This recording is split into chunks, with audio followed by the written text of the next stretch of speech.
తొలి ఏకాదశి పండుగ రోజు నేను చక్కెర పొంగలి ప్రసాదంగా చేశాను. మార్నింగ్ ఇంట్లో దేవుడికి పూజ చేసుకున్న తర్వాత ఇంకా మాకు దగ్గరలో ఉన్న వెంకటేశ్వర స్వామి టెంపుల్ కి వెళ్ళాము. అదే రోజు ఈవినింగ్ మా వారు తిరుపతి బయలుదేరాలి. ఇంకా టెంపుల్ నుంచి రాగానే మా వారు తిరుపతికి ఏమేమి తీసుకెళ్తారు అన్ని సర్దేశాను అనమాట. మా వారు నైట్ ట్రైన్ లో తినడానికి ఫుడ్ కూడా ప్రిపేర్ చేశాను. ఇంకా ఈవినింగ్ అయ్యేసరికి మా నాన్న అయితే మమ్మల్ని మా ఊరు తీసుకెళ్ళడానికి వచ్చారు. ఎందుకంటే అంతకు ముందు రోజే మా అక్క వాళ్ళు కూడా శ్రీశైలం వెళ్ళిపోయారు. మా అక్క వాళ్ళతో పాటు మా పెద్ద బాబు కూడా వెళ్ళాడు. ఇంకా ఆ రోజు మా వారు కూడా తిరుపతి వెళ్తున్నారు కాబట్టి నేను చిన్నోడు ఇద్దరమే ఉన్నామని ఇంటి దగ్గర మా నాన్న ఊరు తీసుకెళ్ళడానికి వచ్చారు. ఈసారి ఖమ్మం నుంచి మా ఊరు వరకు మా జర్నీ అయితే భలేగా జరిగింది. మా నాన్న మమ్మల్ని ఖమ్మం నుంచి మా ఊరు వరకు బైక్ లో తీసుకెళ్లలేదు, కార్ లో తీసుకెళ్లలేదు. మరి ఎలా తీసుకెళ్లారో లాంగ్ వీడియో చూడండి. ఆటోలో తీసుకెళ్లారు అనుకుంటున్నారేమో, ఆటో అయితే అస్సలే కాదు.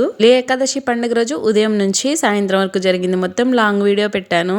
ఈ వీడియో కింద లాంగ్ వీడియో లింక్ ఇస్తాను. ఒకవేళ ఇంట్రెస్ట్ ఉంటే లాంగ్ వీడియో చూడండి. వీడియో నచ్చితే లైక్ చేయండి, ఛానల్ని సబ్స్క్రైబ్ చేసుకోండి.